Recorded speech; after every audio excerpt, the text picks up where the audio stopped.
Namaskar. Welcome to another episode of Editorial. Pakistan-sponsored attack in Pahalgam, Kashmir. We retaliated day before yesterday. Today, let us talk about one very important aspect of this entire story, and that is the fact that when we discuss a particular situation, when we are in conflict, when we engage with somebody or something, it is very important we deep dive and understand who that somebody is and why that somebody is doing what he or she is doing. It is very important. What we are going to try and do today is try and deep dive into Pakistan's mind and figure out what exactly is happening there. Figure out why people are behaving the way they are. I'm talking about the leaders. I'm not talking about the people of Pakistan. I'm talking about the leaders of Pakistan. We'll figure out why they are behaving the way they are. Let's get right into the show. So like I said, 22nd of April was a very emotional day for any Indian, wherever he or she comes from. Our brothers were killed. Young men, young husbands, fathers of little children, they were killed in Pahalgam, in Jammu and Kashmir. It hurt every Indian. Every Indian was moved, and we were all emotional. 7th, India retaliated. India attacked those terrorist camps in Pakistan, and we were emotional again. Every Indian was happy in some corner of his or her heart. Well, a lot of us said, "Nahi, war is not the right thing. War is never a solution," which is right also. I am not disputing that. I completely agree. War is never a solution. And non-violence is what India preached, practices. So while we all said, a lot of us said, but the fact still remains, somewhere down in our heart, we were happy that the terrorists and their sponsored were taught a lesson. ठीक है, चलो. Now let's move further. The topic of my today's editorial.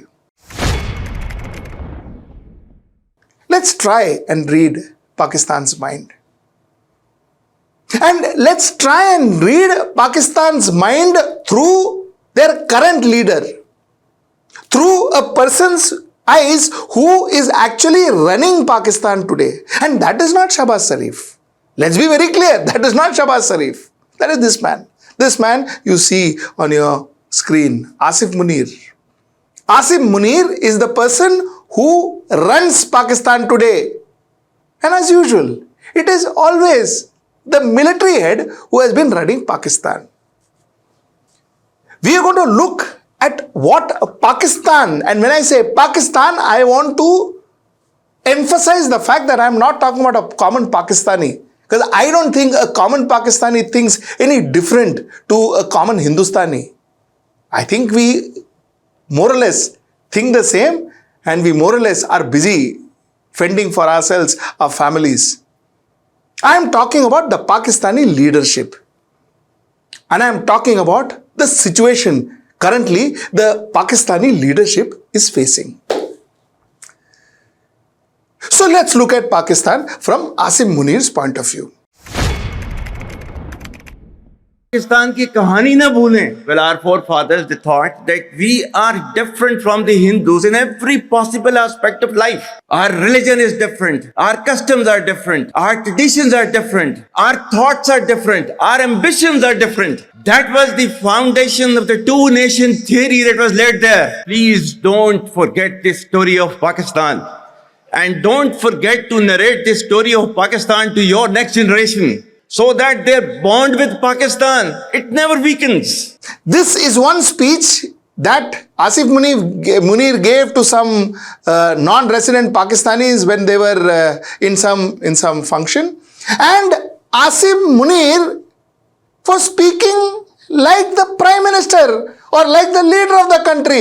In fact, the Prime Minister was sitting in one corner and listening to him, clapping whenever he made speeches, and it was Mr. Asim Munir or whatever, General Asim Munir, who was actually talking about the future of Pakistan, the investments of Pakistan. Are a military man talking about investments and future and history and geography and all? Well, I have never seen it because it doesn't happen in my country. It doesn't happen in my country, but I found it very strange. And the way he was speaking, it was very, very clear with his body language that he showed the world who leads a Pakistan, who runs a Pakistan. It is not that Prime Minister who was sitting in one corner who is actually running Pakistan, but it was this man who is running Pakistan. Because at one point in time, when Imran Khan actually started looking, sounding, behaving like a Prime Minister, he was picked up by this very man, and put behind bars. Like normally their Prime Ministers are. I was told that Imran Khan was beaten. He was beaten up. He was manhandled in the jail. This is what the report says. I don't know how true it is. I don't know how false it is. Not that it matters to our today's editorial. Okay. Now, like I said, the first thing that is interesting in what he said, which gives us an insight on what Pakistan is thinking, is he spoke about, a military man spoke about the difference between Muslims and Hindus. Like I told you in my previous editorial, a military man talking about Hindu, Muslim and all, I find it strange because that is not the topic of his interest. Neither is it his area of core competency. If at all a politician says, I can understand. A military man saying it. But then, like I told you in my last editorial, it is necessary for him is because unless and until there is a divide between the Hindus and the Muslims, unless and until their Muslims sees Hindu as an enemy and therefore India as an enemy, he has no identity. He is not relevant. Absolutely irrelevant. Asim Munir koi nahi puchega. कोई नहीं पूछेगा. His relevance will be that of a nobody. So, कोई नहीं पूछेगा. So, to that extent, one understand why he is so vehemently talking about Muslims, Islam, and why they are different, why they are better, why Hindus are different, why Muslims are different, and so on and so forth. You won't find that in the Indian army. You won't find our generals talking about it. Chalo, that is something that I have spoken to you before. Now let me talk on subjects which are more relevant. I want to draw your attention to this particular statement he made. Hear this. Whatever little bit of the terrorism which is taking place in the country, and the people say, and the people they are mostly propagating, that with this kind of security situation there won't be any investment coming to Pakistan. Well, to them, they must hear me very clearly now. You think terrorists, they can take away the destiny of the country from us? If this great Pakistani nation and the Pakistani armed forces, if 1.3 million Indian army with all their wherewithal, if they cannot intimidate us and they cannot coerce us, these terrorists can subdue the armed forces of Pakistan. Now, imagine, we also have seen and are seeing insurgencies within our borders. We are seeing. But have you ever seen a general, the head of Indian Army, the head of Indian Armed Force, go and say that, listen, you know what, this Kashmiri terrorist or pro-Khalistani terrorist cannot subdue our armed forces, cannot subdue our country. The armed forces talks about enemies outside of the border. A terrorist subduing a country? Pakistan will not fall, is what he says. Pakistan will not fall. What he's trying to say is the worry that he actually has in his mind. This is what is worrying Pakistan, and this is what is worrying that military man. What is worrying him is somewhere down the line, the militants in Balochistan are actually giving him nightmares. The military in Balochistan are actually subduing the armed forces of Pakistan. The militants in Balochistan are almost taking away Balochistan from Pakistan. Pakistan is worried. That's what's running in their mind, and that's why a military general stands in a non-resident Pakistani forum and says, "Oh, nobody will take away my Pakistan. Nobody will take away Pakistan's these insurgents. 1,500 people cannot subdue Pakistani army. When Indian armed forces cannot subdue Pakistani army, do you think you will ever say?" Would you ever hear a general of India say that, some local Naxalites or local insurgents will subdue India or subdue Indian army or subdue or India will not fall because of some Naxalites in Gadchiroli or some pro-Khalistani militants in Punjab or the militants in Kashmir? Do you think have you ever heard a general speak? We don't, because it's too insignificant for Indian army. Indian army knows that some Naxalites or some insurgents cannot harm us. The point that I am trying to say is the reality is different. The point that I am trying to say is what not me, but their former Prime Minister, Mr. Abbasi had said.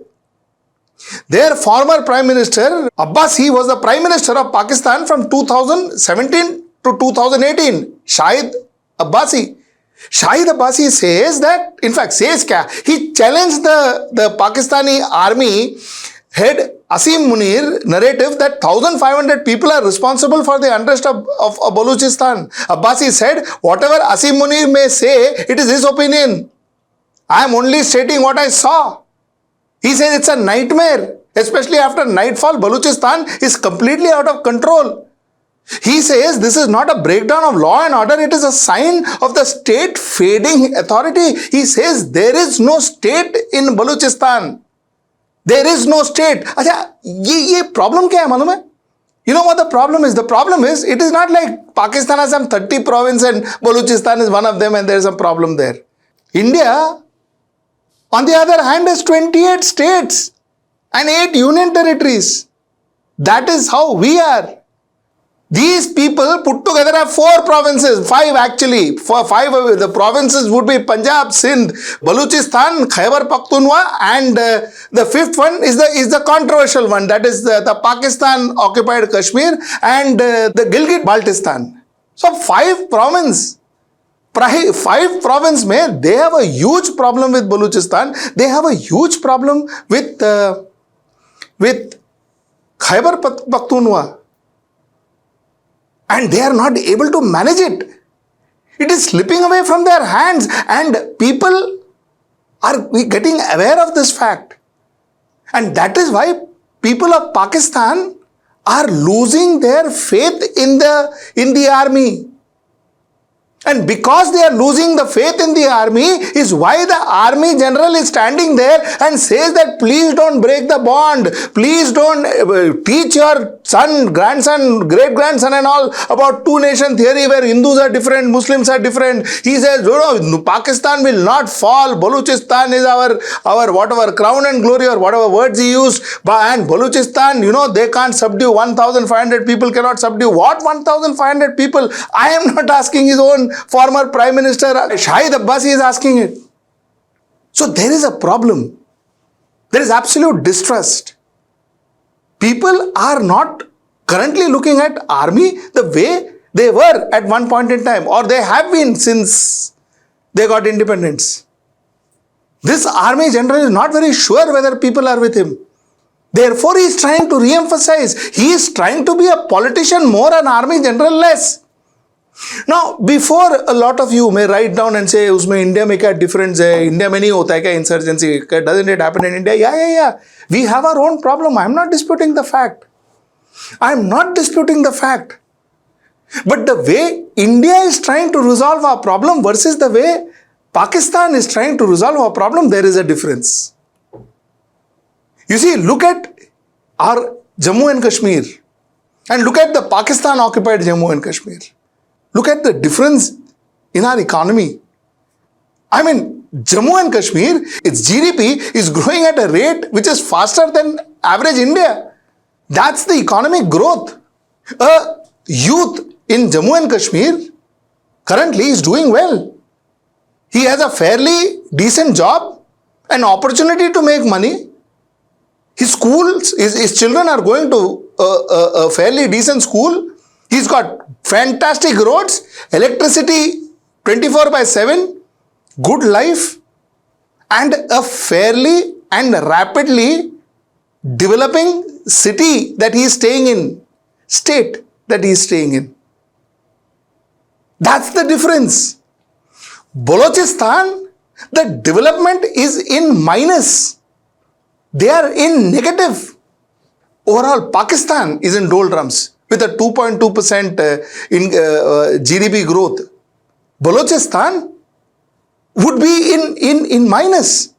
Absolutely lack of development. Now that's the difference.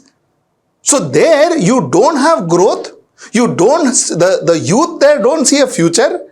And you have military coming and trying to say that, you know, we will beat you up and we will knock you down and we will shoot you down and all of that.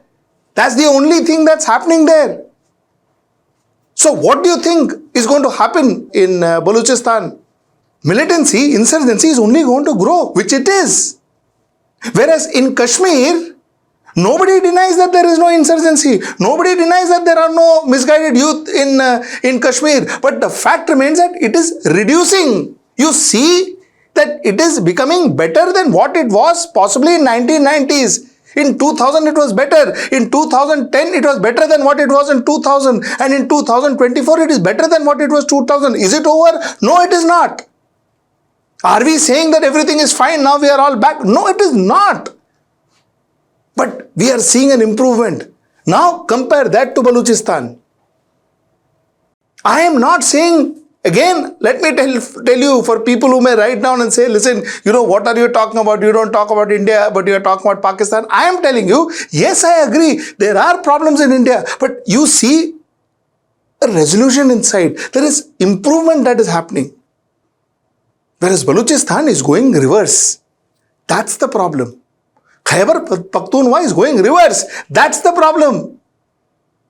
Their militants are killing army men every day. They hijacked an entire train. Train they hijacked in their own country. The Balochistan Liberation Army, the BLA, is almost dreaded. They control that province, literally. They say they control. I am not saying it. It is their own former Prime Minister saying it. He says that armed Baloch rebels are now openly patrolling major highways in the province, set up checkpoints at will, and even seize control of urban areas for hours at a stretch. This is the status of Balochistan. Now you understand why that military man is standing there and desperately asking people, you know, bond, come down, don't tell people, you know, that we believe in divisive life, we believe in two-nation theory, Hindus are different, Muslims are different. You know why he's saying this now? This is the mind of Pakistan management. Pakistan leadership would at any cost would want to create problems with India, because that is the only way Pakistan leadership, the military leadership, can survive. How much ever diplomatic talks we do, how much ever we take this to international forum, this is not going to change till such time that the concept of military leadership of Pakistan, the superiority of military leadership in Pakistan is questioned, is tackled with. Till such time that military is going to dominate democracy, Pakistan is going to create insurgency in India. Pakistan is going to continue to create problems in India because that's the only way they will survive. And thanks to the Sky TV network, we also learned one more thing, where their own defense minister said that, at the request of Europe and America, we would train and fund a terrorist. Defense minister said. Matlab, as a country, their mindset was okay to feed and promote and sponsor terrorism. They were okay with that. Paisa milega, karega, terror karega. You see their mindset. You see their mindset for economic benefit. They would promote terrorism. The defense minister said it to an international channel. So the fact remains that this is one insight that we need to be very clear about. And as Balochistan is going to blow, and it is going to blow, this is not going to end for Pakistan. This is only going to be worse for Pakistan. As Balochistan grows bigger, the Balochistan issues grow bigger. As Khyber Pakhtunkhwa, which we have not touched, Khyber Pakhtunkhwa is as bad or worse than Balochistan because Taliban is supporting it. And Tehreek-e-Taliban, which is the group in Khyber Pakhtunkhwa, they want Khyber Pakhtunkhwa as a different state. Balochistan wants to be a different country. Khyber Pakhtunkhwa wants to be a different country. In fact, Khyber Pakhtunkhwa associates themselves with Afghanistan more, Pakistan less. Balochistan says we are a different country altogether. We don't have anything to do with Pakistan. And the same thing what I spoke to you about BLA, that is Balochistan Liberation Army in Balochistan, the same thing is happening with this Tehreek-e-Taliban in Khyber Pakhtunkhwa. In fact, there too, if you see, according to reports, bombing and shootings, targeting soldiers, police, civilians, the TTP, that is Tehreek-e-Taliban Pakistan, killed over 500 people in Khyber Pakhtunkhwa in 2024 alone. The Pakistani army efforts to crush them have failed. And some areas of TTP, that is again Tehreek-e-Taliban Pakistan, runs its own court and patrols its own roads, acting like a shadow government. This loss of control in stark warning for Pakistan cannot secure its own territory, a critical flaw in potential conflict. Now look at the problem. For people who would ask, Kya India mein nahi ho raha kya? Look at the difference. Look at the difference. We are tackling our own issue, but here it's a different level. And the only way they can still stay in power, where the military man, that gentleman can still wear that uniform and all, and stand there and talk like a politician there, is by ensuring that he creates an enemy out of India so that the people, whoever, the baki jo 2-3 province bacha hai, those people, their attentions are diverted and they focus on fighting with India, whereas he can survive. And they almost are hidden. A curtain is drawn between what is happening in Balochistan and Khyber Pakhtunkhwa. That is the mind of Pakistan's leadership. Now, a lot of you may ask, ठीक है, चलो, the army must have lost control over some provinces, 2 provinces specifically, and ठीक है, to that extent, one has proof. But how am I saying that the people of Pakistan has lost, at least had lost faith in the army? You see, let me give you a logic to that. Tehreek-e-Insaf, Pakistan Tehreek-e-Insaf, PTI of Imran Khan was, like I told you before in the editorial, Imran Khan was establishing himself as a democratic leader. This same Asim Munir, like I told you, picked him and put him behind bars on corruption charges. There was an election after that. And you know what happened in the election? In the election, Tehreek-e-Insaf, that is PTI, Pakistani Tehreek-e-Insaf, that is Imran Khan's party, won the maximum number of votes. They were the most popular political party in Pakistan. With all the jugglery that the military could do, they still were the most popular party in Pakistan. Mind you, This was the same Imran Khan who this same Asim Munir put behind bars, and yet he was the most popular person. Which means what? Which means that people of Pakistan were siding Imran Khan and not this Asim Munir. Which means people of Pakistan were siding a democratically elected whatever party, president or party, than the military. Isn't that logic? And that's precisely why people like Asim Munir, generals like Asim Munir, had to stand in his full uniform in front of such forum, speak, behave like a politician, plead like a politician, so that he could win back his credibility in his country and possibly become relevant once again by creating an enemy out of India and be relevant in the eyes of his people. That's the mindset that I have been trying to talk to you about. The reason I wanted to do this editorial and talk to you about deep diving into the Pakistan leadership's mind. Leadership's mind, I'm not talking about a Pakistani mind, but the mind of Pakistan leadership is to understand what our real problem is. My submission is our real problem are not the people of Pakistan. They are not our problem at all. Our problems are not their film stars or their whatever singers or their cricketers. They are not our problems. Our problem are people like Asim Munir. Those uniformed officer who sits there either in the power seat and runs the country, those dictators, or people like I said Asim Munir who sits behind and makes a puppet prime minister run the country. They are our problem. The military superiority in Pakistan is our problem. Because the military of Pakistan is unable to handle their own internal insurgency. So they have to put a veil over it. While they put a veil over Khyber Pakhtunkhwa, while they put a veil over Balochistan, they will point their finger towards us as their enemy. And to create that animosity, they are going to continue. They are going to continue. Their ISI and all their allied wing, they are going to continue spreading insurgency in our country.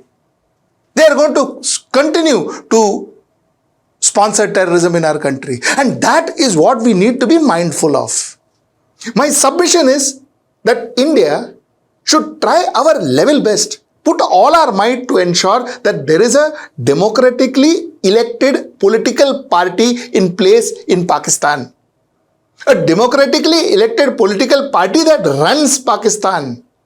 At least that democratically elected party will be more accountable to the people of Pakistan, to the rest of the world, than a military rule. Now, I am again not saying that we are a democratically elected party. We have a democratically elected party. So it is not that we have major accountability and we have major transparency and all that. I am not claiming any of those, but we are far better than Pakistan for sure. So possibly the answer to this problem of insurgency and this constant insurgency is a good, powerful, stable, elected government in Pakistan. This is the point I wanted to make, and that is why I thought I should come with this presentation in front of you today. And till I see you next time, that's tomorrow at 10.